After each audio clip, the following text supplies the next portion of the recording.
RC ബുക്കും അതുപോലെ mobile നമ്പറുമായി ബന്ധിപ്പിച്ചിരിക്കണം എന്നാണ്.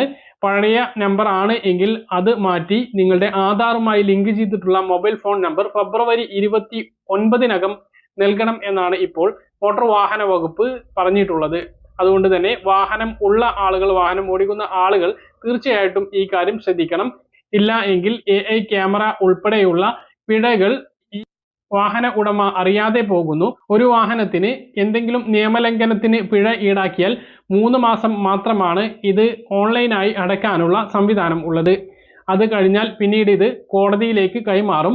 അപ്പോൾ പിഴത്തുക 3 ഇരട്ടിയായി വർദ്ധിക്കും എന്നാണ് മോട്ടോർ വാഹന വകുപ്പ് പറഞ്ഞിട്ടുള്ളത്. അതുകൊണ്ട് തന്നെ നിങ്ങളുടെ പിഴത്തുക 3 ഇരട്ടിയായിട്ട് പിന്നീട് അടയ്ക്കേണ്ടി വരും. മാത്രമല്ല കോടതി മുഖാന്തരമാണ് അത് അടയ്ക്കാൻ കഴിയുക. അതുകൊണ്ട് തന്നെ എന്തെങ്കിലും നിയമലംഘനങ്ങൾ സംഭവിക്കുകയോ പിഴ ഈടാക്കുകയോ ചെയ്തിട്ടുണ്ട് എങ്കിൽ ആ വിവരം നിങ്ങളെ കൃത്യമായി അറിയിക്കുന്നതിന് വേണ്ടി നിങ്ങളുടെ